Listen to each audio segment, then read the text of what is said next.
amigos que nos acompanham, sejam todos muito bem-vindos para mais uma transmissão do Instituto Vida para Todos.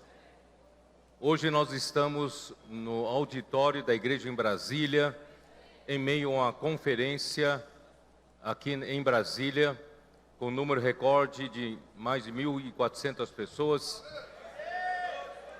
Graças ao Senhor pela sua misericórdia, que tem feito da sua vida da igreja cada vez mais uma vida de festas. E hoje nós presenciamos quanta alegria, né, por parte dos irmãos. A palavra tem nos trazido uma prática que tem resultado em muita alegria. Que o Senhor possa abençoar cada vez mais essa região, a região 1, né, e a região 1 é muito vasta, é grande, que o Senhor possa, né, abençoar cada vez mais esta região. Ontem nós falamos a respeito de um assunto que não estava programado. Eu não havia preparado para falar aquilo e, de repente, o Espírito me deu encargo e sentimento de falar um pouco sobre a questão de Caim e de Abel, né? E hoje de manhã, tomando café com alguns cooperadores, os irmãos ali que estavam, e nós aprofundamos um pouco mais no assunto, e nós percebemos que essa, além de ser uma luz nova, que nós não tínhamos visto antes, mas tem muita profundidade. Nós podemos cavar mais, né, descobrir mais preciosidade, mais coisa de valor que tem aí, né, nessa palavra. Então eu gostaria de, antes de entrar na mensagem de hoje, né, nós abordarmos um pouco sobre isso, né, a leitura Gênesis 4, aquela parte que nós, né, que o irmão Evilásio já leu aqui, né, versículo 3 diz assim: aconteceu que no fim de uns tempos trouxe Caim do fruto da terra uma oferta ao Senhor. Abel, por sua vez, trouxe das primícias do seu rebanho e da gordura deste. Agradou-se o Senhor de Abel e de sua oferta, ao passo que de Caim e de sua oferta não se agradou. Aí entra o elemento da inveja. Deus então aprova um, não aprova outro, e começa a história, né, da inveja, e da inveja é gerado ódio, e o ódio, né, não tratado, não freado, gera homicídio. Mata-se um irmão por causa da inveja, por causa do ódio. Mas o que nós falamos de manhã hoje é que Caim, na verdade, tomou uma linha, né? Eu não vou prefigurar Caim a Lúcifer. Eu quero dizer que Caim tomou o caminho de Lúcifer, né? Que quando Deus criou a ele, ontem eu li sobre Ezequiel 28, né? Ele tomou um caminho de Lúcifer, pois Deus havia lhe dado toda a sabedoria, né? Ele tinha a maior sabedoria entre todas as criaturas, ele era o sinete da perfeição, né? E versículo 12 diz: assim diz o Senhor Deus, tu és o sinete da perfeição, cheio de sabedoria e formosura. Irmãos, isso não tem nada de errado, tá? Não tem nada de errado até aí. O problema é que quando o Senhor, né, nos dá muita sabedoria, muita formosura, o problema é você servir a Deus nesse plano, tá? Então, versículo 16 fala assim, versículo 17: elevou-se o teu coração por causa da tua formosura e corrompeste a tua sabedoria por causa do teu resplendor. Irmãos, eu quero dizer para vocês o seguinte: aqui existe uma sutileza que o inimigo, né, que o Lúcifer tomou esse caminho. Sabe qual é o caminho? O caminho é de que quando Deus nos dá muita capacidade, Deus nos dá muita sabedoria, e é natural que nós usemos a nossa capacidade, usemos a nossa sabedoria e também a formosura para fazer a obra de Deus. Aparentemente não tem nada de errado nisso, certo ou não? Não tem nada de errado isso. E você vai ver que Caim também não fez nada de errado. Ele, né, com o suor do seu rosto, né, ele trabalhou na terra e com a sua competência, né, com a sua diligência e também com a sua capacidade de fazer a terra produzir, ele trouxe, no final de uns tempos, fruto da terra para o Senhor. Aparentemente não tem nada de errado, tá bom?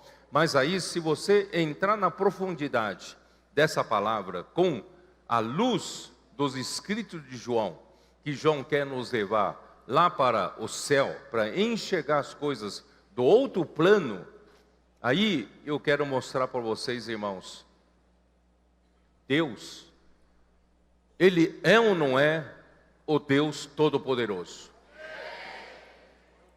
Por maior capacidade que Ele dê para a sua criatura, comparado à sua capacidade e ao seu poder, irmãos, a capacidade de uma criatura não se compara ao poder e à capacidade de Deus, estou certo ou não?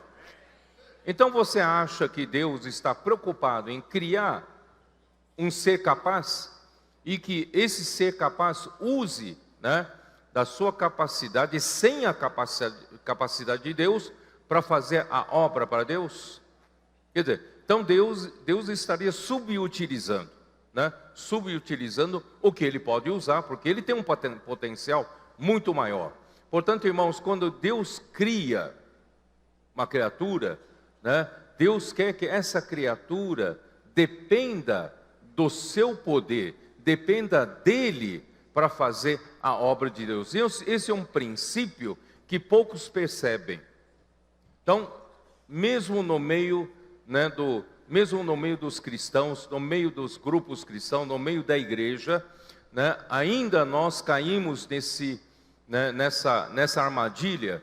Nós, né, queremos servir a Deus, apresentar o melhor que pudermos para apresentar para Deus. Já que o Senhor falou que nós precisamos pregar evangelho, eu vou usar toda a minha capacidade para pregar evangelho, para administrar a igreja, para fazer da minha igreja o melhor dos serviços. Eu faço tudo do melhor e entrego para o Senhor como frutos da terra, como minha oferta. Vocês estão me entendendo mais ou menos o que eu estou querendo, para onde eu quero chegar?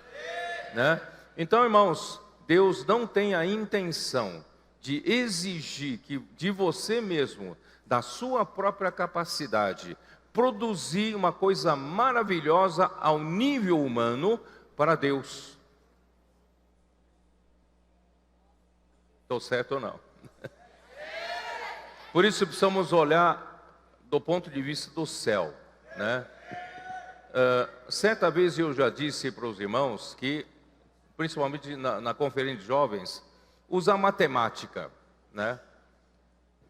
Vamos supor que o Senhor, né, tenha dado para um homem, para um irmão, capacidade 1. E tenha dado para outro irmão capacidade 1 milhão. Ora, entre 1 e 1 milhão, não se compara. Aquele irmão, né, que recebeu 1, ele praticamente não sabe fazer nada. E o que recebeu 1 milhão, sabe fazer tudo para o Senhor. Agora eu pergunto para você, se você pegar qualquer número finito, dividir por infinito que é Deus, quanto dá?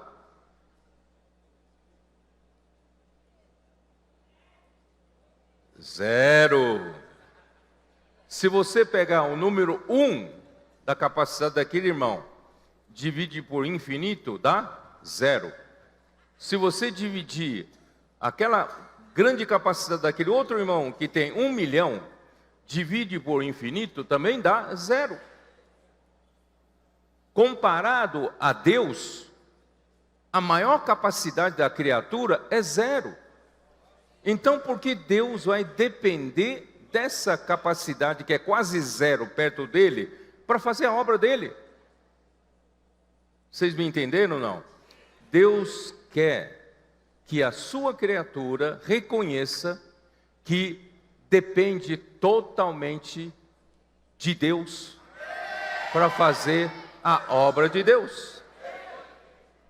Então não adianta você receber a capacidade de Deus e sair, fechar os olhos e sair fazendo obra. Um dia apresenta para Deus, Deus falou: na verdade eu não te aprovei. Não te aprovei. Entendeu? E existe um perigo. É um perigo, quase que ninguém escapa desse perigo. Sabe qual é o perigo? Você que é extremamente capaz, faz coisas que os seus companheiros não fazem. Você apresenta realmente um resultado de obra que ninguém consegue apresentar para Deus. O que isso gera? Gera orgulho. Gera orgulho. É por aí que Lúcifer caiu, não é isso? Elevou-se o teu coração por causa da tua formosura, corrompesse a tua sabedoria por causa do teu resplendor.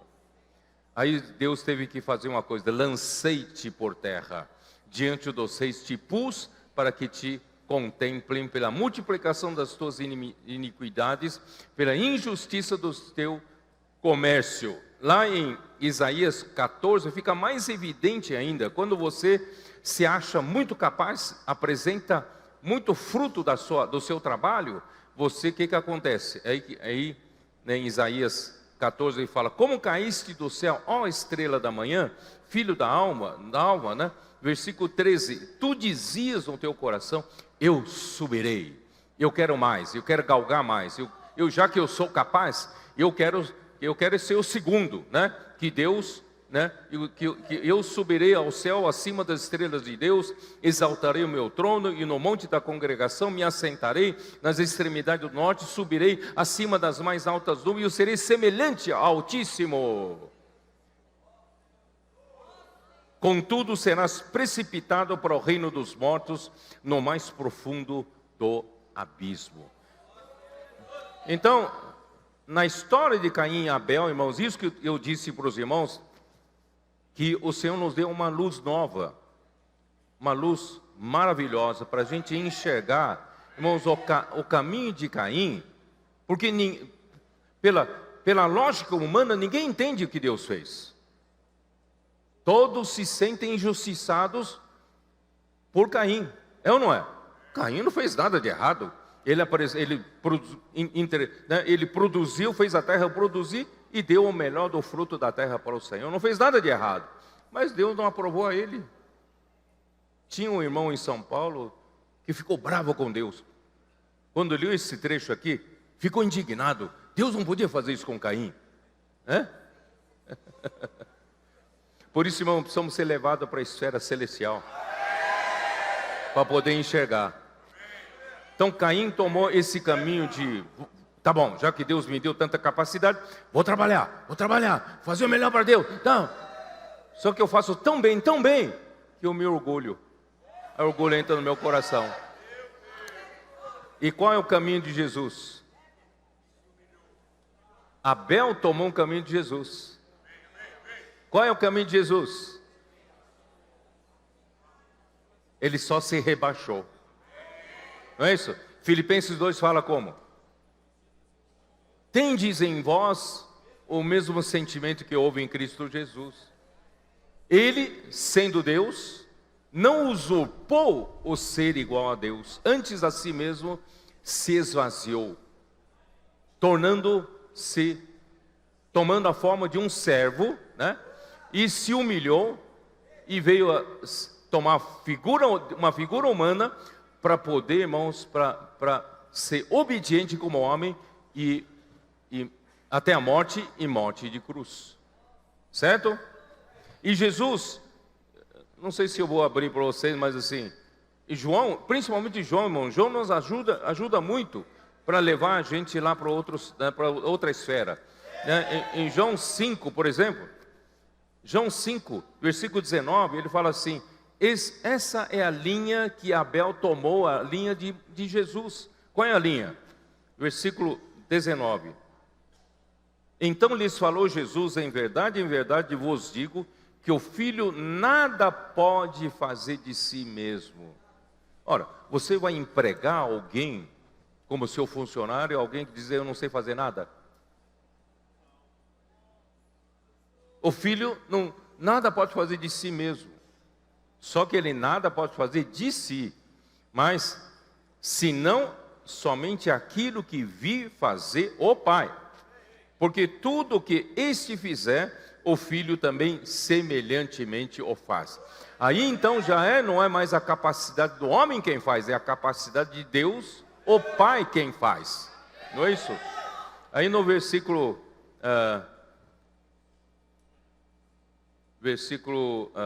onde está?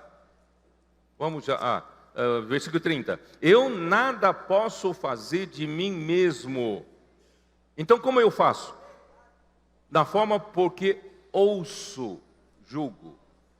O Filho, Jesus, ouvia a palavra. Então, irmãos, esse é o segredo. Não use sua capacidade, mas ouve. Ouve a palavra. Siga a palavra.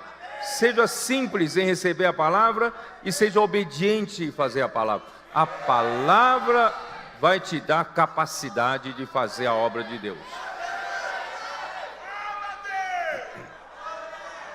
Capítulo 6 de João, versículo 38. Porque eu desci do céu, não para fazer a minha própria vontade, e sim a vontade daquele que me enviou. Irmãos, essa é a linha que Abel tomou. Vocês estão entendendo? Jesus veio aqui na terra não fazer sua própria vontade. Agora Lúcifer estava cheio de vontade. Ele quer ser capaz, quer fazer, e quer ficar em cima dos outros que são mais incapazes. Ele quer subir, no fim, ele não vê ninguém acima dele, só Deus. Irmãos, Jesus não veio para fazer sua própria vontade, senão a vontade daquele que o enviou. Ó Senhor Jesus, vocês estão convencidos já? Não? Capítulo 7 de João, versículo 16. Respondeu-lhe Jesus: o meu ensino não é meu, e sim daquele que me enviou. Até o que Jesus pregava não era dele. Você vai falar: mas que pessoa inútil, né? Não precisa fazer nada. Não, ele realmente dependia do Pai para tudo, tá? Versículo 18: quem fala por si mesmo está procurando a sua própria glória, mas o que procura a glória de quem o enviou, esse é verdadeiro, nele não há injustiça. Então, quem não usa a sua capacidade para fazer as coisas, irmão, não procura a sua própria glória. É ou não é verdade? Se eu uso minha capacidade para fazer, eu gosto de mostrar para os irmãos: olha, eu sou capaz. Se eu quero mostrar para os irmãos que eu sou capaz, é porque eu busco a glória, ou não é? Se eu não estou me esforçando a mostrar minha capacidade, fazer pela minha capacidade, porque eu não procuro a glória, a minha própria glória. Vocês estão entendendo? Então, irmãos, esse é o princípio de Deus. Vocês perceberam que Deus criou o homem um pouco menor que os anjos? Se Deus quer usar o homem para fazer o propósito eterno de Deus, Ele não deveria nos criar mais capazes? Mais capazes do que o Lúcifer? Vocês não acham? Já que Ele nos escolheu para fazer a vontade dEle, não deveria nos fazer mais capazes? Quanto mais capaz, mais capacidade Deus deu para uma criatura, maior risco ele corre. Qual é o risco? Orgulho. E de não depender do Senhor. Não depender do Senhor. Irmão, por isso Deus criou o homem um pouco menor que os anjos. Mas Ele criou o homem de uma maneira diferente. Ele criou o homem com sopro de Deus, fôlego de Deus, que entrou no homem e formou o espírito do homem. E o espírito do homem é um vaso para conter Deus. Então, o homem não precisa ser todo-poderoso, não precisa ser capaz. O homem precisa receber quem é capaz e viver por meio dele. Vocês estão entendendo? Então, irmãos, você como um cristão na igreja, Deus não quer que você seja muito capaz, faça isso, faça aquilo, não. Deus quer que você permita que Ele em você, use você como canal para fazer a obra dele, porque Deus é capaz. Vocês se lembram lá em Êxodo capítulo 3, quando Deus chamou a Moisés? Como é que ele chamou Moisés? Vocês se lembram? No deserto de Horebe. E apareceu o versículo 2. Apareceu-lhe o anjo do Senhor numa chama de fogo, no meio de uma sarça. Moisés olhou, e eis que a sarça ardia no fogo, e a sarça não se consumia. Quando você vê um fogo no mato, né? A palha pegando fogo, você vê o fogo até estalando a palha, não é isso? Porque o fogo vai usando a palha como combustível, vai consumindo e consome tudo. Mas Moisés olhou para aquilo ali e a sarça não era consumida. O fogo estava ali ardendo, mas a sarça não era combustível. Tá? Aí, olha só o que ele falava. Eis que a sarça ardia no fogo e a sarça não se consumia. Irmãos, isso é importante. Essa parte do versículo é muito importante. Aí, versículo seguinte: então disse consigo mesmo, irei para lá e verei essa grande maravilha. Irmão, isso realmente é grande maravilha, porque a sarça não se queima. Ele estava vendo, mas como é que a sarça não se queima? Vendo o Senhor que ele se voltava para ver, Deus no meio da sarça, né, o chamou e disse, Moisés, Moisés, ele respondeu, eis-me aqui. Irmão, não sei se vocês perceberam, só com esse chamamento de Moisés, Deus escancarou o coração. Deus quer usar você, mas como uma sarça, mas não como uma sarça que se consome, que Deus precisa de você como combustível para fazer a obra dele. Deus não precisa. Deus só precisa de você como um suporte. Deus precisa de você como um canal. Não é isso? Que você possa entender bem, usar bem isso. Tá certo? E apóstolo Paulo entendeu isso. 2 Coríntios 3, não é isso? Eu não canso de mostrar isso para vocês. 2 Coríntios 3, o que Paulo fala? Hein? Versículo 5.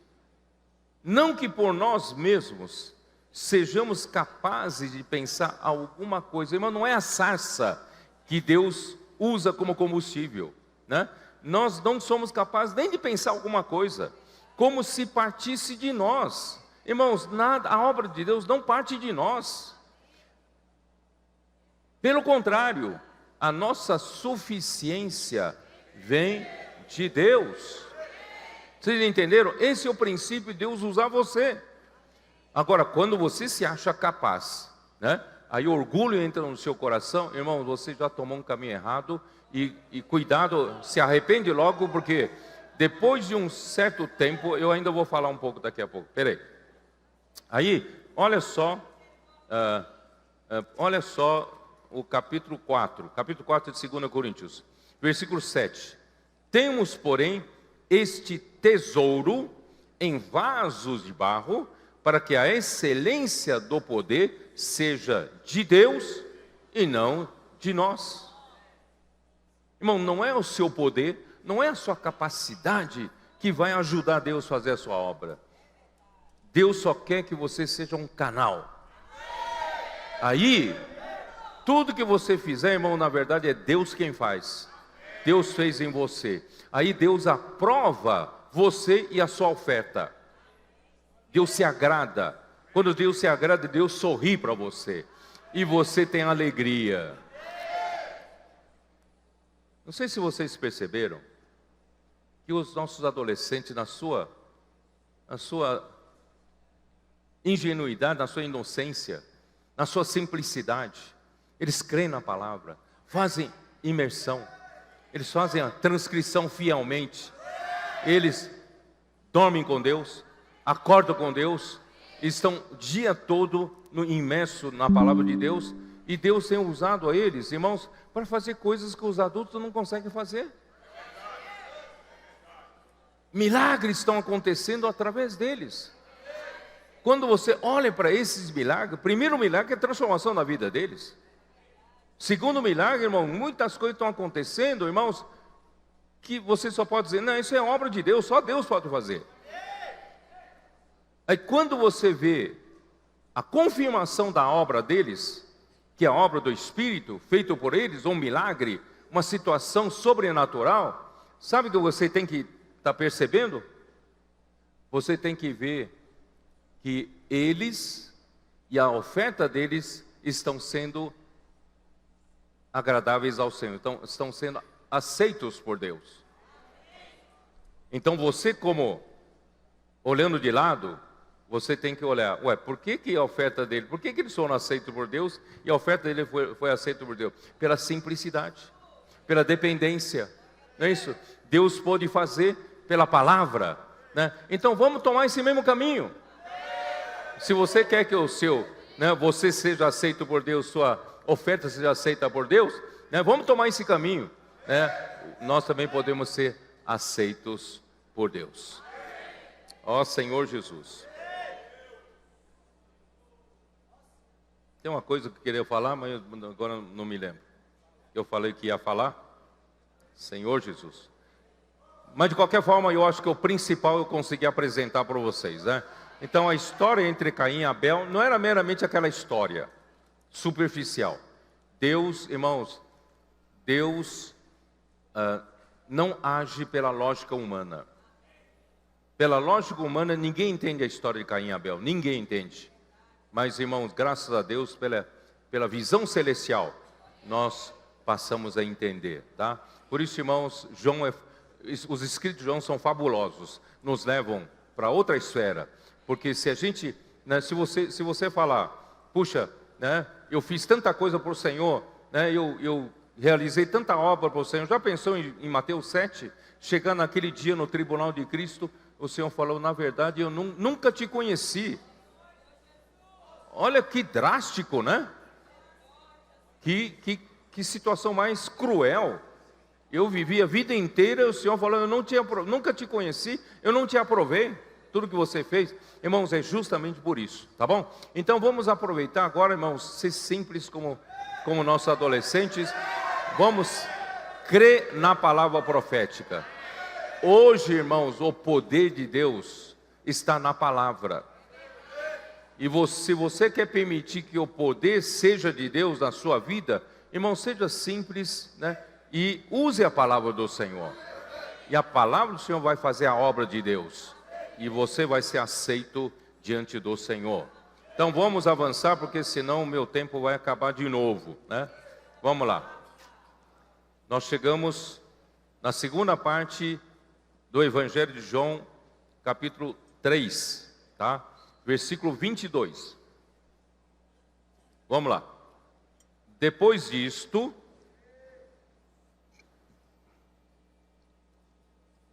foi Jesus com seus discípulos para a terra da Judeia.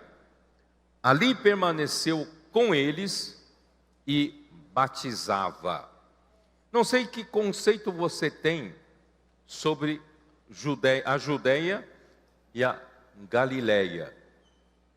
Vou deixar esclarecido para vocês que Judeia, para o povo de Israel, era uma terra honrada. E Galileia era uma terra desprezada. Então tudo que você faz na Judeia torna público. A divulgação. Tudo que você faz na Galileia, ninguém sabe o que você faz, tá? Então, só para vocês entenderem, aí Jesus foi com seus discípulos para a terra da Judeia. e ali permaneceu com eles e batizava. Vamos falar um pouco do nascimento de Jesus. Em Lucas capítulo 2, dê uma olhada, em Lucas capítulo 2,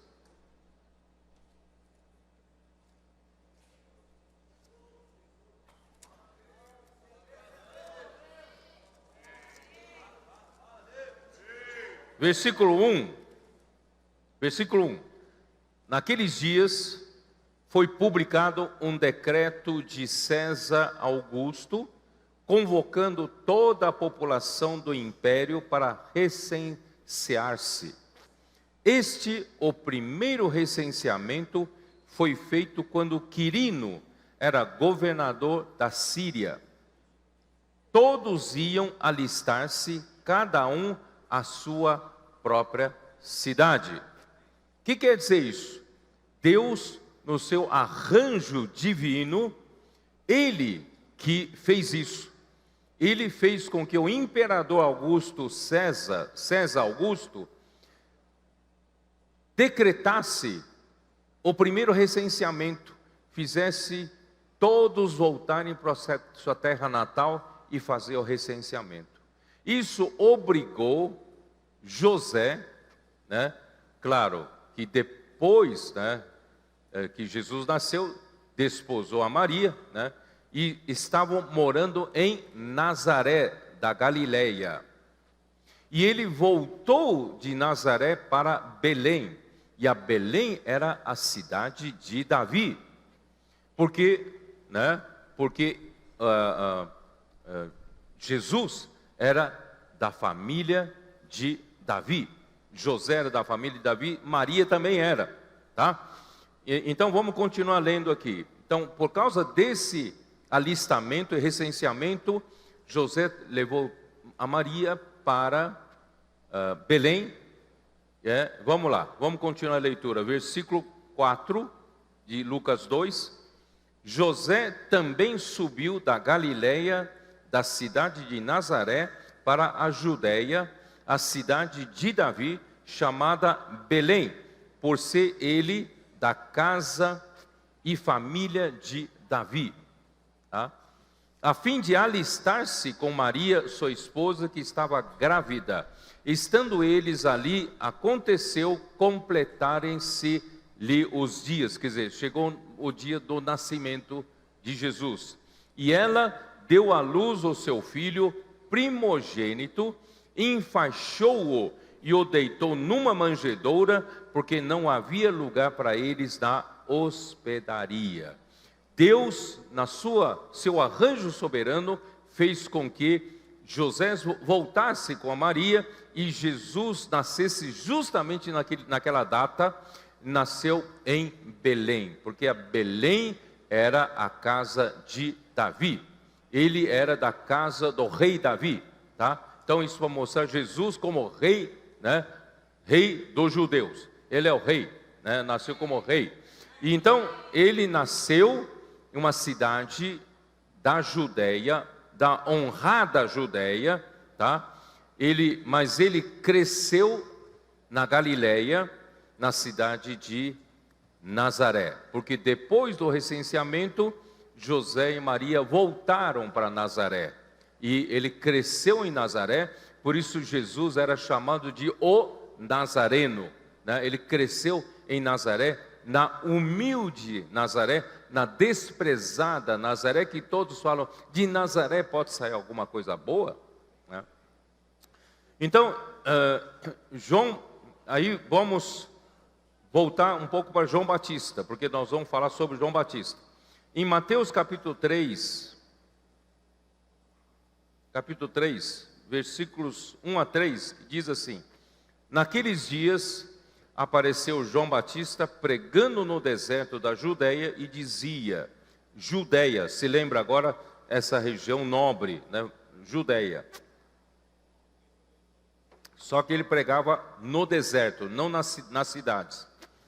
Pregava no deserto da Judeia e dizia, arrependei-vos, porque está próximo o reino dos céus. porque este é o referido por intermédio do profeta Isaías: voz do que clama no deserto, preparai o caminho do Senhor, endireitai as suas veredas. Usava João vestes de pelos de camelo e um cinto de couro. A sua alimentação eram gafanhotos e mel silvestre. Então saíam a ter com ele Jerusalém, toda a Judeia e toda a circunvizinhança do Jordão. Então, João Batista era o precursor do Senhor Jesus. Ele deveria preparar o caminho para a chegada de Jesus, principalmente do seu ministério, do início do seu ministério.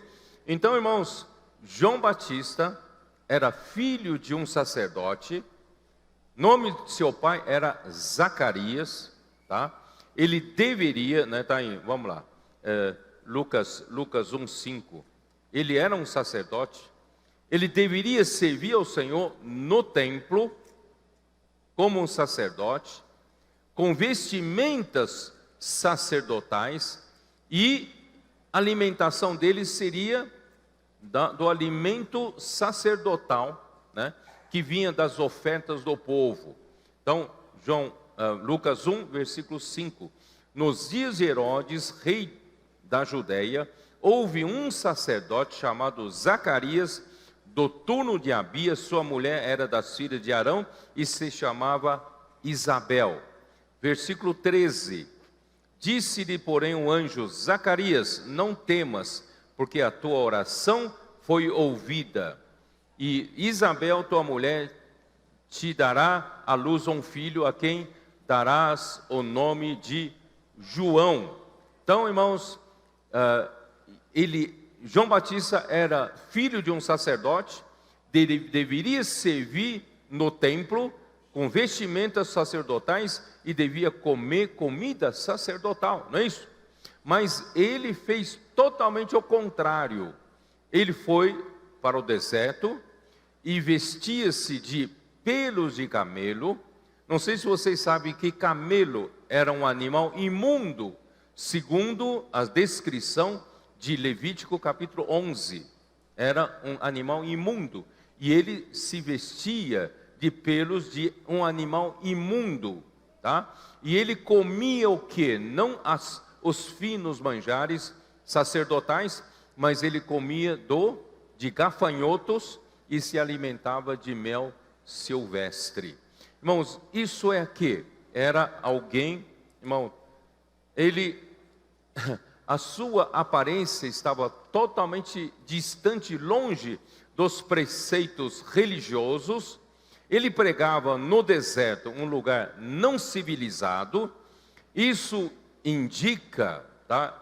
O que eu quero dizer é o seguinte: tudo isso indica o seu rompimento com a estrutura religiosa velha, para introduzir algo novo, Cristo.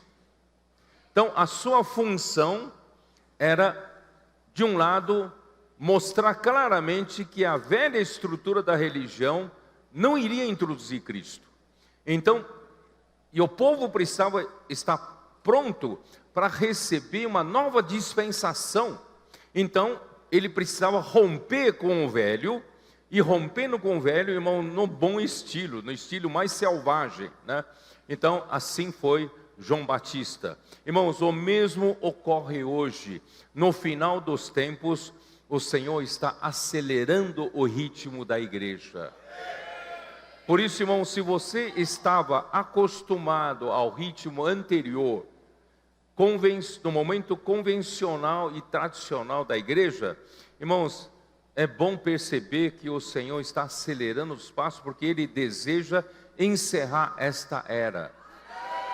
Por isso Ele chamou os trabalhadores da última hora, para fazer coisas fora da caixa, Precisamos ter a mesma disposição como o povo de Israel tinha que ter, para deixar para trás a velha estrutura religiosa que nos impede de avançar e tornar-nos simples e em seguir a direção do Espírito por meio da palavra. Vamos ser simples, irmãos. Não vamos agora ficar indagando, questionando, porque agora não era assim no passado, por que mudou, irmão? O Senhor quer andar rápido. Ou você está contente com essa maneira tradicional, convencional, de viver a vida da igreja? Aí nós vamos, meu irmão, ficar esperando mais 200 anos. Eu não tenho a mínima expectativa de encontrar-me com o Senhor vivo. A mínima. Mas graças ao Senhor, irmãos, hoje eu tenho essa esperança. O Espírito está acelerando os passos. Os 7 Espíritos que estavam diante do trono de Deus, que ardem como 7 tochas de fogo, irmão, foram enviados para percorrer por toda a terra.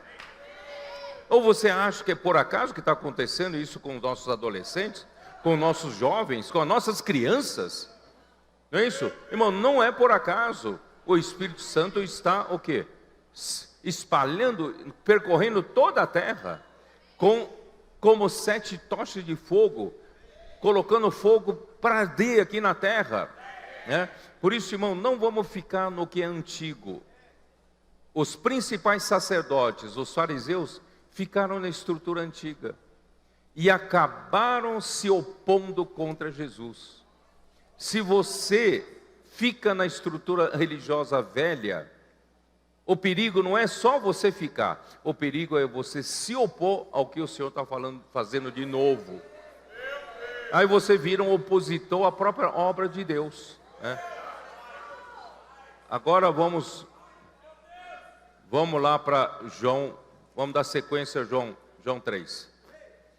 Versículo 23. Ora, João estava batizando em Enom, perto de Salim, porque havia ali muitas águas, e para lá concorria o povo, e era batizado. Ora, aqui acabou de descrever que Jesus batizava na Judéia. E aqui fala que João também batizava ali perto, em Enom, perto de Salim. Vocês não acham estranho isso, não? Acham estranho? Jesus apareceu e batizava, e ali perto, João também batizava. Ora, Deus tem uma obra ou tem duas? Deus tem uma obra só, uma frente, não é isso? Uma palavra profética, uma direção. Mas agora, você não fica confuso? Eu lembro dessa situação? Fica confuso? Ó Senhor Jesus.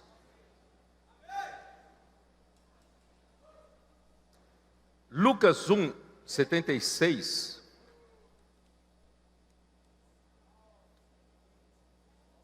Lucas 1, 76 diz o seguinte: tu, menino, com respeito a João Batista, tu, menino, será chamado profeta do Altíssimo, porque precederás o Senhor, preparando-lhe os caminhos. João Batista, qual é a sua função? Você é um profeta do Altíssimo.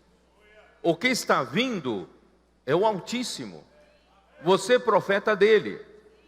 E você precederá o Senhor, preparando-lhe o caminho. Ora, ele não preparou o caminho? Preparou, ele foi muito fiel. Ele fez um trabalho excepcional, sabe? Ele realmente entendeu a sua função e preparou o caminho. Por exemplo, em próprio João, capítulo 1, versículo 20, como diz? João 1, 20. O próprio João Batista disse: ele confessou e não negou, confessou: eu não sou o Cristo, eu não sou ele eu sou aquele que prepara o caminho para ele. Mas por que agora estão concorrendo no batismo? Eu não sou ele, eu não sou Cristo, né? Senhor Jesus.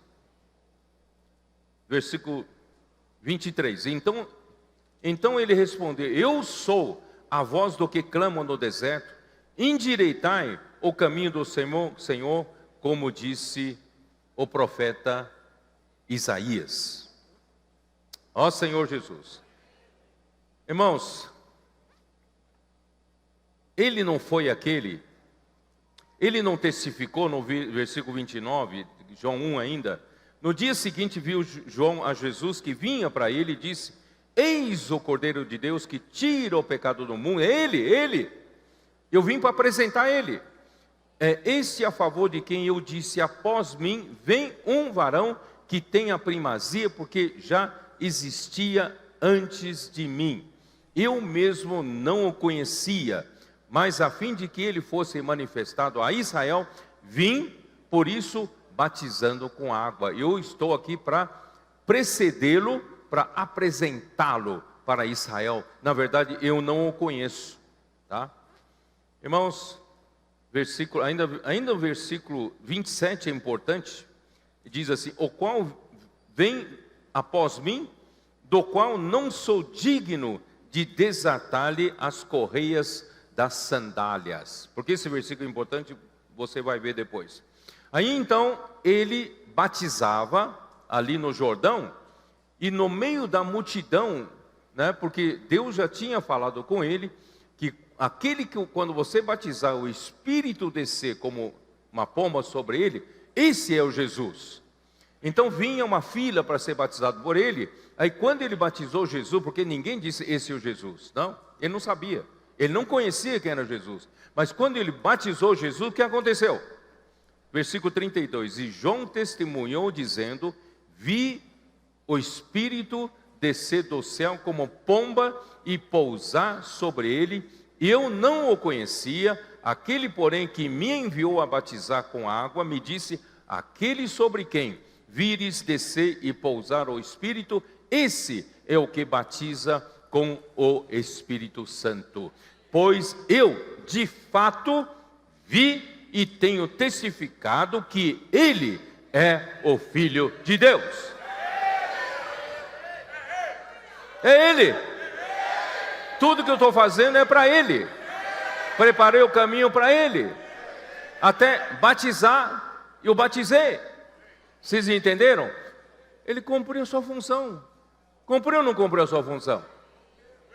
Por isso que, lá em Atos 13, 25, Paulo se referiu a isso, disse o seguinte, 13, 25. Mas, ao completar João a sua carreira, ele dizia: não sou eu quem supondes, mas após mim vem aquele de cujos pés não sou digno de desatar as sandálias. Por que Paulo falou ao completar João a sua carreira? João, quando introduziu Jesus, completou a carreira. Terminou a sua função, fez o que tinha que fazer. Não sei se vocês estão me entendendo. Irmãos, era isso. Ele tinha que encerrar a sua carreira. Aí no dia seguinte do batismo, versículo 35, João estava outra vez na companhia de dois dos seus discípulos. Vendo Jesus passar, ele disse o quê? Jesus estava sozinho, não tinha discípulos. Jesus passou, eis o Cordeiro de Deus. Dois dos seus discípulos seguiram a Jesus. Aí, daí você sabe, daí veio, o Senhor chamou Filipe e também chamou Natanael. E também salvou a Pedro, né? Tinham dois discípulos, um deles era André. André chamou a Pedro e também Filipe chamou Natanael. Então já tinha 5 ali, né? Então, irmãos, acabou a sua função. Quando os seus discípulos seguiram a Jesus, o que ele tinha que fazer? Ele tinha que seguir também, ué. Não é? Esse aqui é Jesus, é o Messias, é o Cristo, que tanto esperamos. Ué, por que não segue a Ele? Irmãos, ó Senhor Jesus.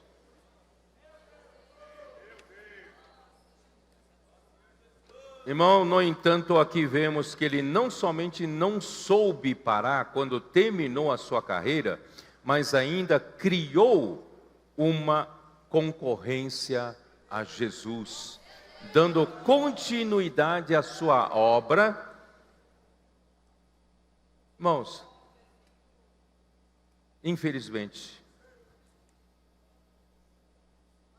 vamos continuar, vamos lá, continuar.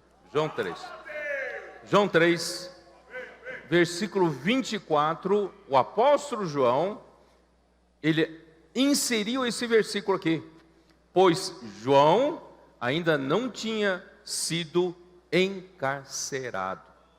João competia com Jesus, batizando ainda, e porque João não tinha sido encarcerado. O que você entende por isso?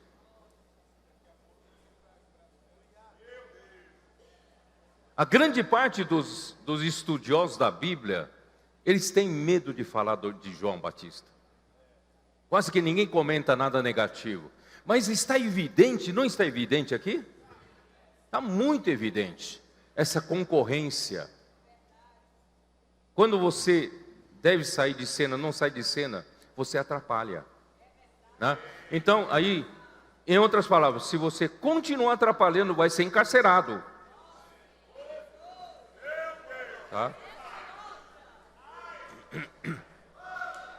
Por isso, irmão, o apóstolo João, irmãos, eu estou aprendendo a admirar cada vez mais João. Acho que vocês sabem que eu não escondo minha admiração pelo ministério de Paulo, né? Não escondo minha admiração, realmente é alguém que trouxe, né, foi um canal usado para trazer essa visão completa da economia de Deus, do plano de Deus. Realmente é maravilhoso. E muitos dos versículos que nós trazemos para vocês, e Deus nos revela através dos escritos de Paulo, é por causa dessa riqueza, né, de apresentação da revelação do plano de Deus. E agora, qual é a característica de João, irmãos? Qual é a característica de João? João, ele não fala, ele não explica da maneira humana. Não sei se vocês perceberam. Ele não fica explicando muito. Ele não usa a lógica humana para você entender Deus. Porque se fosse capaz de você entender Deus na lógica humana, irmão, não precisaríamos subir ao céu. A esfera da terra, com a sabedoria humana, já eram suficientes, é ou não é? Mas não, nós precisamos ter o quê? A sabedoria lá do alto. Precisamos ver a visão lá do alto. A lógica humana já não nos ajuda mais, né? A nossa racionalidade humana já não nos ajuda mais. Por isso que João nos leva para o céu, para a gente enxergar como Deus enxerga. Então, a maneira dele narrar as coisas, irmãos, é para levar você para ver as coisas lá do céu, né? Ora, João ainda não tinha sido, né, encarcerado. Então, João, ele de fato, irmãos,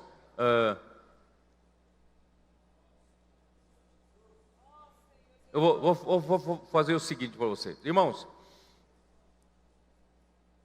Como Jesus, na sua opinião, como Jesus deveria lidar com essa situação? Como Jesus deveria lidar com essa concorrência de João Batista, com a sua obra? O que você acha? Como ele devia fazer? Hein?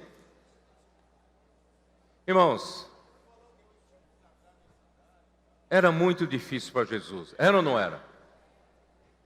Primeiro porque João era alguém cheio do Espírito desde o ventre materno. Ninguém tinha dúvidas de que ele era conduzido pelo Espírito. Era Deus que mandou ele aqui, e ele fez uma obra fantástica, maravilhosa, não é isso? E converteu muitos filhos de Israel ao arrependimento. Foi ou não foi? Ele fez um trabalho fora do comum, excepcional, para introduzir a Jesus.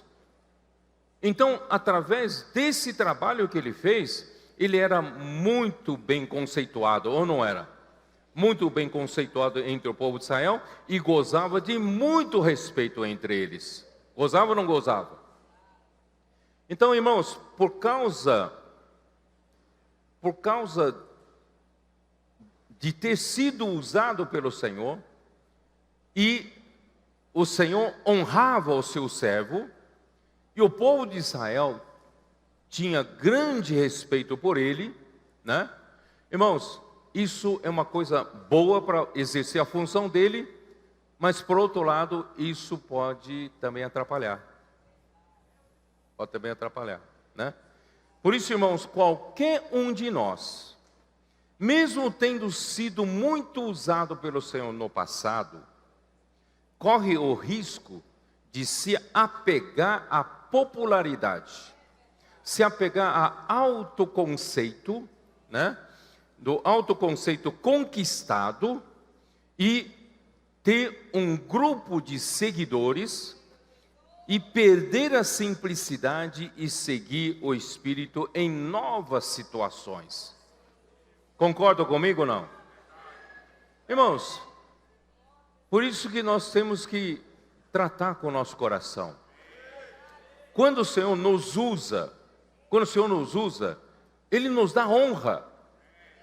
E, né, e as pessoas que veem a obra de Deus, nós sendo usados por Deus para fazer a obra de Deus, as pessoas honram, as pessoas respeitam, né? Então, irmãos, só que, irmão, por isso toda a glória é para Deus. É para Deus.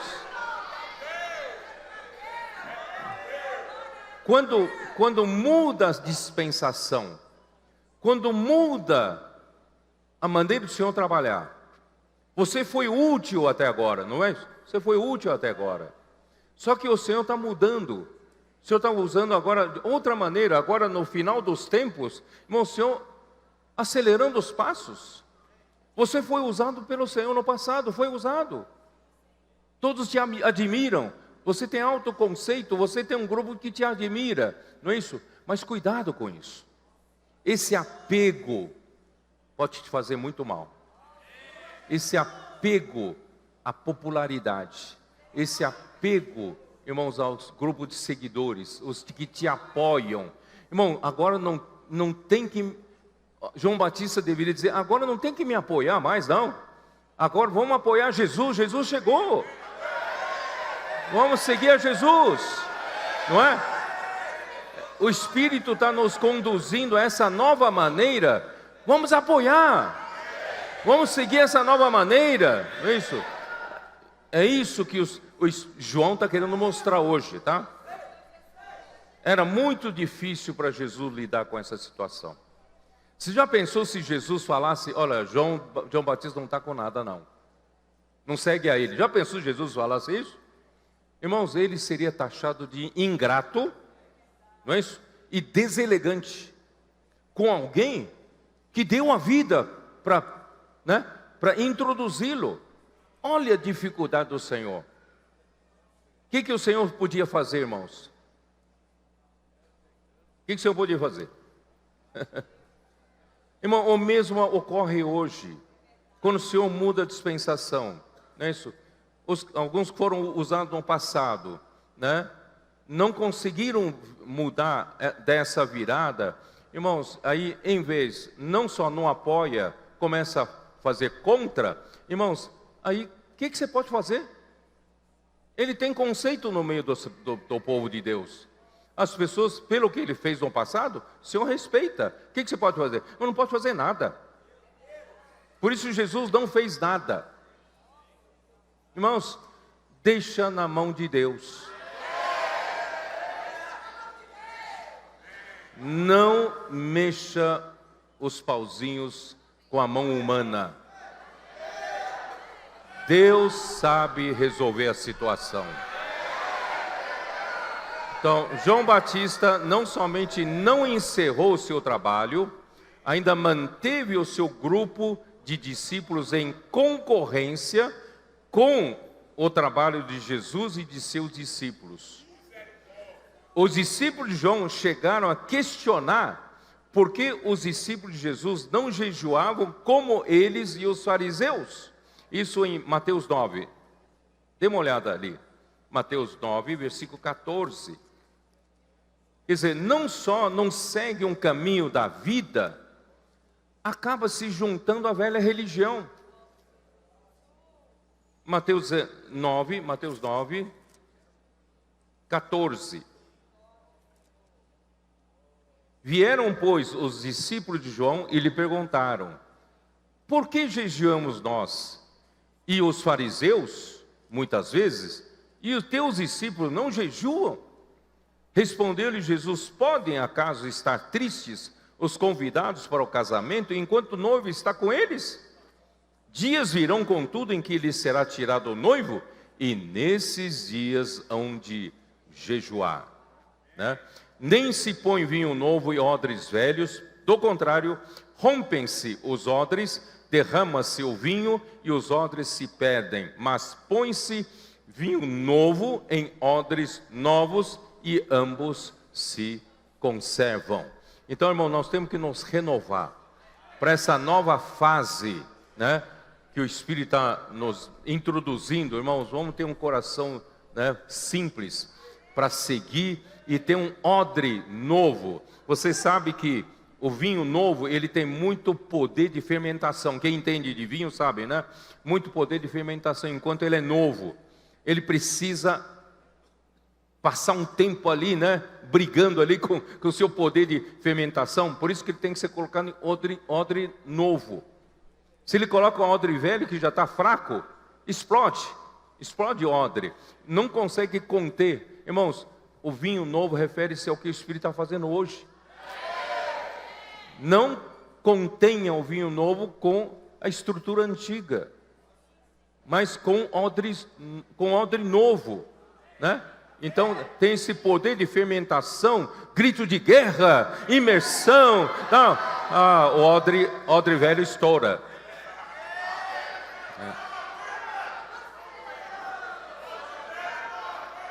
Por isso, irmãos, é muito significativo João inserir no contexto essa informação, pois João ainda não tinha sido encarcerado. Então, em situações de difícil explicação, o melhor a fazer é deixar que Deus haja. Eu não vou explicar muito, deixa Deus agir. Ao insistir em permanecer em atividade após o fim da sua missão, João Batista perdeu a sua utilidade e também a direção do Espírito. Irmão, quando Deus não vai usar você mais como usou no passado. Irmão, se você insiste, sabe o que você perde? Porque enquanto você estava sendo usado pelo Senhor no passado, o Espírito era com você. João era cheio do Espírito Santo. O Espírito era com ele, não é isso? Então ele tinha o poder do Espírito para fazer as coisas. Mas no momento em que era para ele encerrar essa velha maneira de servir ao Senhor, ele deveria fazer o quê? Deveria parar, mas ele não parou. Ele continuou servindo. Você acha que o Espírito continuou sendo com ele? Não. Aí você perde a unção espiritual. Quando você perde a unção espiritual, irmão, não se executa mais nenhuma obra de Deus por meio de você. A obra de Deus não é executada por alguém que não é ungido. Não sei se vocês entendem o que eu quero dizer. Mas você pode continuar batizando, você pode continuar pregando belas mensagens, pode fazer muitas coisas, mas não produz a obra de Deus. Não sei se os irmãos estão me entendendo.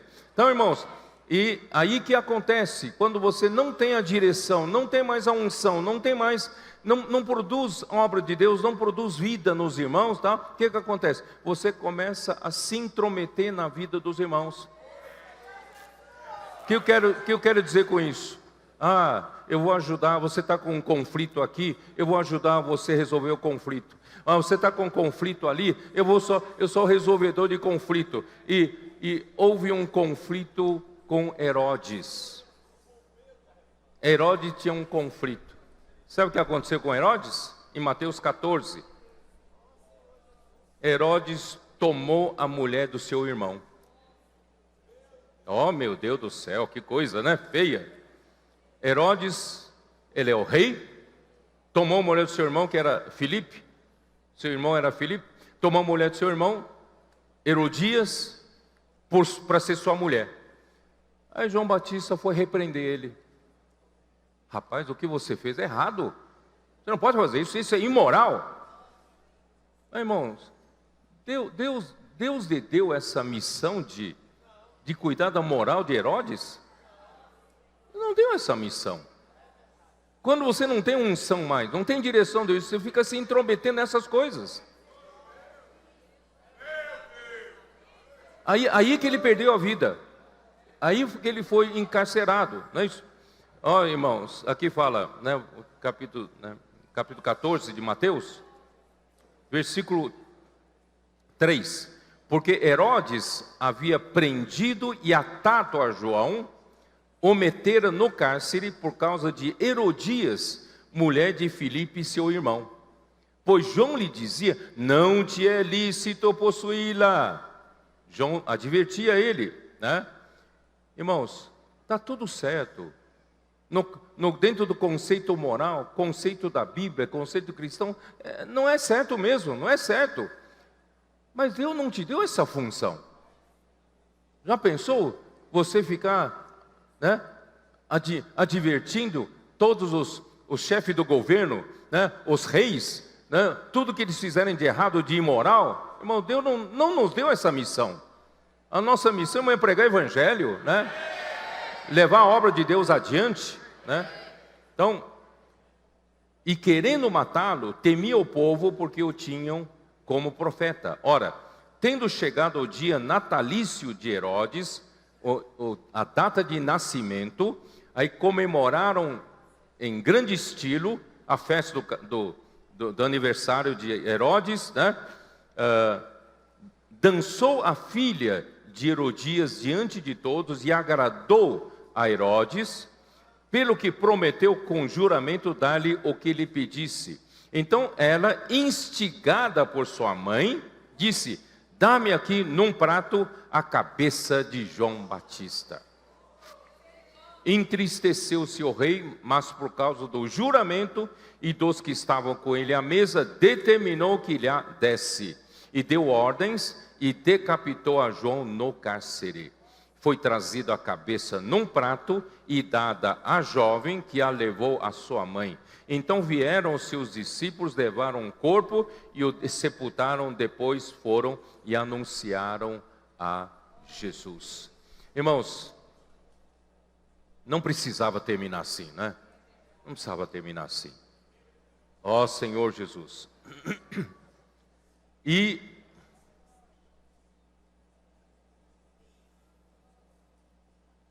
E outra vez, houve uma contenda entre os discípulos de João e um judeu sobre a purificação, foram ter com João, né? E, irmãos, isso é uma indicação que quando alguém perde a unção, a direção do Espírito, mas insiste em fazer a sua obra, acaba entrando em questões de práticas religiosas de purificação. João 2,6, que só geram discussão. 1 Timóteo 1,4, não é isso?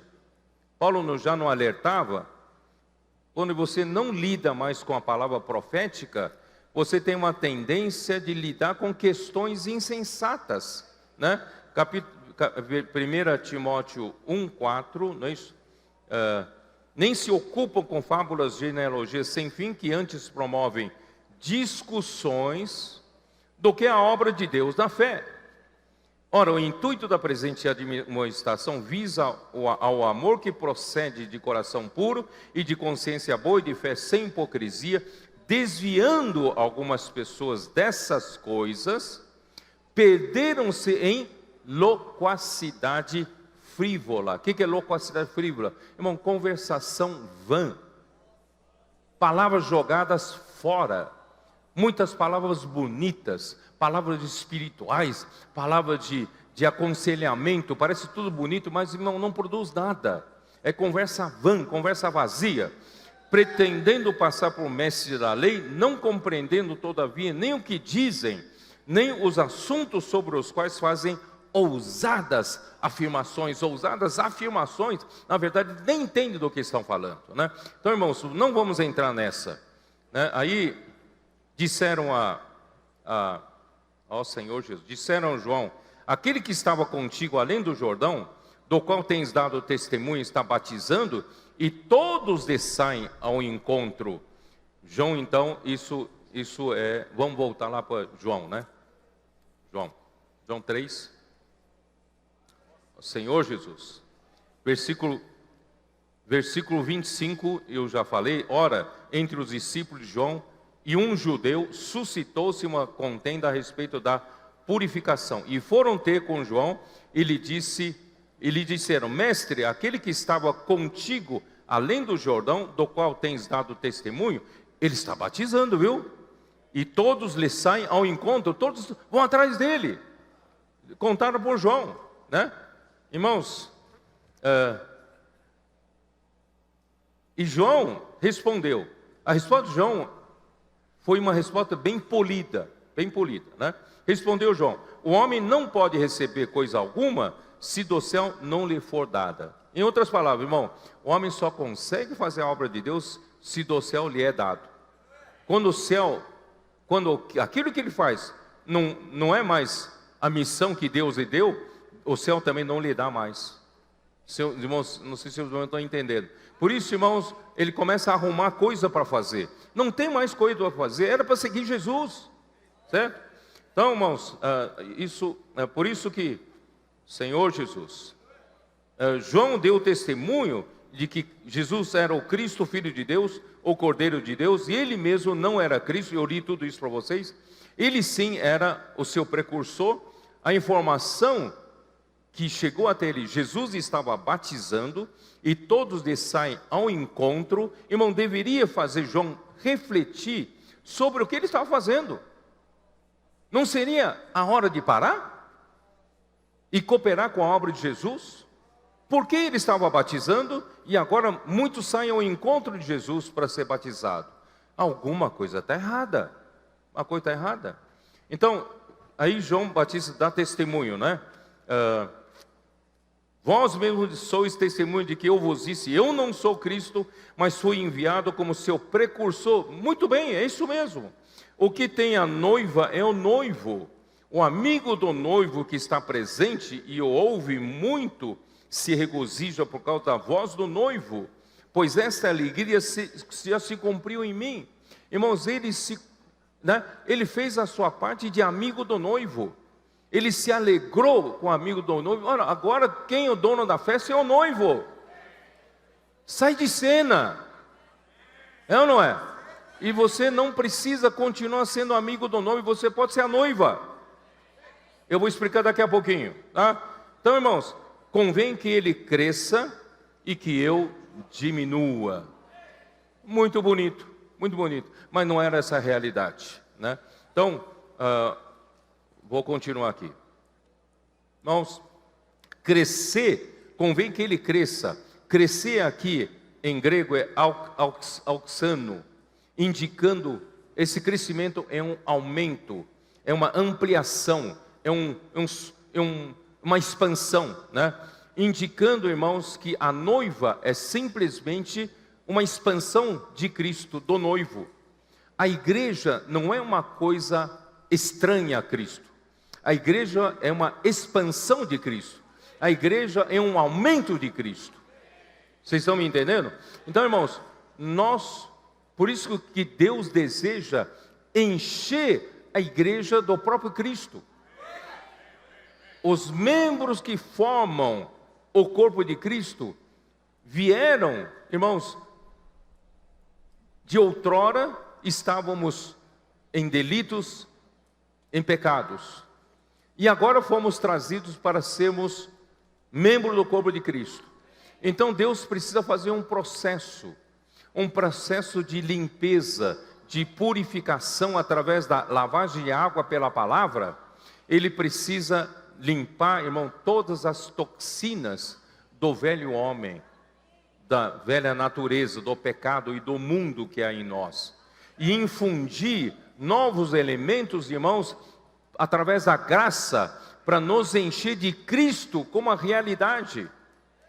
Isso está em Efésios 3. Habite Cristo em vosso coração. Depois o quê? Até que sejais enchidos de toda a plenitude de Deus. E quando a igreja estiver cheia de Cristo, cada um de nós estamos cheios de Cristo, o que a igreja vai ser? A igreja será Cristo. Por isso que 1 Coríntios 12:12 fala, né, isso também é verdade com respeito a Cristo. Não é só com a igreja, é com Cristo. Então, irmão, a igreja se torna uma extensão de Cristo, a ampliação de Cristo, o próprio Cristo.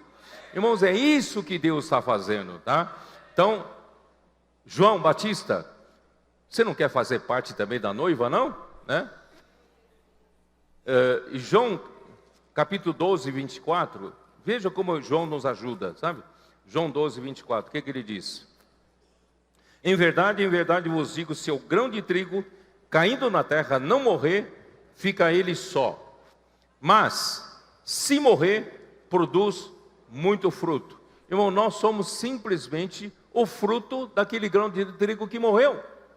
Nós somos a reprodução desse grão, nós somos a multiplicação desse grão, nós somos o aumento desse grão, nós somos a expansão desse grão.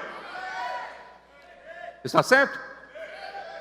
Por isso que a igreja não é uma organização humana. A igreja é o seu aumento, seu corpo, né?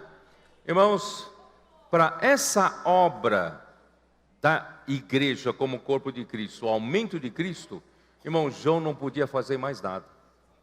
Aí é com Cristo. Só Cristo podia fazer essa obra. João, descanse. Você já fez o suficiente. Segue a Jesus. Quem sabe você ainda não pode ser um do reino dos céus, né? Então, irmãos, Jesus, vamos voltar lá, capítulo 4. Estamos no capítulo 3, mas capítulo 4, versículo 1, veja o que aconteceu. Quando, pois, o Senhor veio a saber que os fariseus tinham ouvido dizer que ele, Jesus, fazia e batizava mais discípulos que João, Jesus percebeu, a notícia já corre por aí, que Jesus, né, em concorrência a João Batista, está batizando mais discípulos do que João Batista. Jesus falou, está na hora de eu me retirar. Já que João Batista não se retira, eu vou me retirar. Vocês entenderam? Aí ele falou assim, né? Se bem que Jesus mesmo não batizava, e sim os seus discípulos. Aí Jesus deixou a Judeia e retirando-se outra vez para a desprezada Galileia. Ele voltou para a Galileia. Jesus não quer competir com ninguém. Não quer competir com ninguém. Não é? Então, irmãos, graças a Deus por essa atitude de Jesus, né? E quando Jesus, irmão, antes da sua morte, João Batista passa dos limites. Mateus 11, dá uma olhada em Mateus 11. Mateus 11, versículo 2. Quando João ouviu no cárcere, já estava preso, falar das obras de Cristo, mandou por seus discípulos perguntar-lhe, és tu aquele que estava para vir, ou havemos de esperar outro?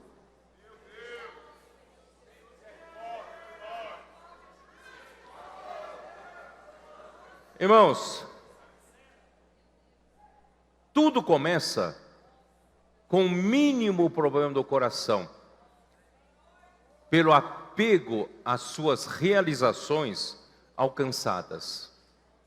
Mas se você não permitir a luz entrar nesse momento, e você lidar com o seu coração, purificar o seu coração, limpar o seu coração desse apego à popularidade, a autoconceito, não é isso? As pessoas te apoiam, as pessoas te seguem. Irmão, se você não souber nessa hora lidar com isso, sabe o que vai acontecer? O seu coração vai endurecer. Vai endurecer.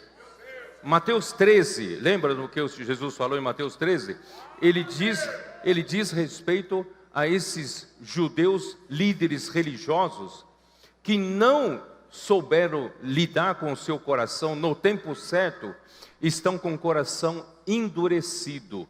Versículo 14 diz assim: de sorte que neles se cumpre a profecia de Isaías: ouvireis com os ouvidos e de nenhum modo entendereis, vereis com os olhos, de nenhum modo percebereis. Irmãos, essa mesma palavra que vocês estão recebendo está produzindo tanto fruto, a obra de Deus está acontecendo, não é isso? Com milagres acontecendo. Irmão, tem pessoas que ouvem e não desprezam essa palavra, e para eles não funciona essa palavra, né? Por quê? Porque o coração deste povo está endurecido. De mau grado ouviram com os ouvidos, ouve de mau grado. Por isso, para uns, né, a palavra realmente trouxe vida, mas para outro, irmão, parece que só tem críticas para ela, né?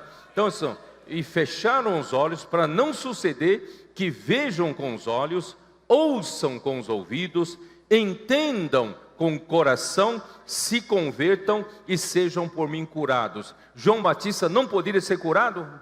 Poderia ter sido curado? Ele poderia ter sido curado, mas ele deixou o coração endureceu a tal ponto que foi mandar perguntar se Jesus era o Cristo. Ele viu no batismo e testificou que esse é o Filho de Deus?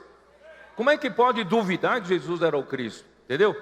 Então, por isso, irmãos, não deixe o coração endurecer. Não deixe o coração endurecer. Bem-aventurados, porém, os vossos olhos, porque veem, e os vossos ouvidos, porque ouvem. Pois em verdade vos digo que muitos profetas e justos desejaram ver o que vedes e não viram, ouvir o que ouvis e não ouviram. Irmão, nós somos bem-aventurados. Ver a palavra profética trabalhando nos nossos dias, né? Graças ao Senhor. Aí, voltando para Mateus 14, né? Não terminei de ler aqui, né? É isso, né? Não, onde eu estou? Oi? 11, né? Não. Senhor Jesus, é 11, é Mateus 11, perdão. Eu que estou meio perdido aqui. Mateus 11, né? Aí o que aconteceu? E Jesus, versículo 4. E Jesus respondendo, disse-lhes: ide e anunciai a João o que estáis ouvindo e vendo. Irmão, vem e vê. Vem e vê. Vem e vê o que essa palavra está produzindo. É só ver isso, não é isso? Se essa palavra vem de Deus, que ela está produzindo, e os cegos vêm, os coxos andam, os leprosos são purificados, os surdos ouvem, os mortos são ressuscitados, e aos pobres está sendo pregado o Evangelho. E bem-aventurado aquele que não achar em mim motivo de tropeço. Irmãos, quando você deixa de acompanhar de perto a Jesus, você deixa de acompanhar de perto nos nossos dias a palavra profética, você deixa de acompanhar tudo isso que o Espírito está fazendo de perto e apoia, o seu coração pode endurecer. E quando o seu coração endurecer, irmão, qualquer coisa é motivo para tropeçar. Imersão te faz tropeçar, grito de guerra te faz tropeçar, os adolescentes te fazem tropeçar, tudo é motivo para tropeçar. O Senhor falou assim: bem-aventurado aquele que não achar em mim motivo de tropeço. Por isso, irmãos, voltando lá para João, né? João 3, versículo 31. Quem vem das alturas certamente está acima de todos, e quem vem da terra é terreno e fala da terra. Quem veio do céu está acima de todos, né? Então, irmãos, o homem é da terra, fala da terra, não consegue ver as coisas lá do alto. As suas argumentações não passam de raciocínios lógicos e sofismas que procedem de sua mente terrena e desobediente. Eu não vou nem ler, está em 2 Coríntios capítulo 10, versículo de 4 a 6. Vocês podem ver depois. Mas Cristo veio das alturas. Vamos ouvir Ele, né? Ele está acima de todos. Por isso João quer nos levar para o céu, na mesma esfera onde está o Senhor. Então, irmão, versículo 33, quem todavia, né, lhe aceita o testemunho por sua vez, certifica que Deus é verdadeiro. Você não certifica? Por tudo que você recebeu até hoje, a palavra profética, tudo que está acontecendo entre nós, você não certifica que Deus é verdadeiro, não é isso? Pois o enviado de Deus fala a sua própria palavra. Não precisa atacar o enviado de Deus, porque ele não fala a sua própria palavra, ele fala a palavra de quem o enviou, não é isso? Por isso, irmãos, Deus não dá o Espírito por medida, Ele dá abundantemente. O Espírito, 7 Espíritos, né? Ele dá para nós. O Pai ama o Filho e todas as coisas tem confiado às suas mãos. Por isso, irmãos, quem crê no Filho tem a vida eterna. O que todavia se mantém rebelde contra o Filho não verá a vida, mas sobre ele permanece a ira de Deus. Ó Senhor Jesus, irmãos, João Batista não podia conceder a vida eterna ao homem. Só Jesus podia conceder, né, a vida eterna para as pessoas. Por isso, irmão, João Batista nessa hora tem que sair de cena, deixar, né, que Jesus faça o seu trabalho, né, até o fim. Bom, eu precisava mostrar mais um versículo para terminar aqui. Esse versículo é importante, de Mateus 11,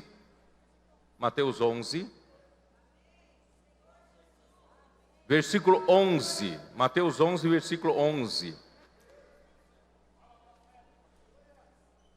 Versículo 11 diz assim: em verdade vos digo, entre os nascidos de mulher, ninguém apareceu maior do que João Batista.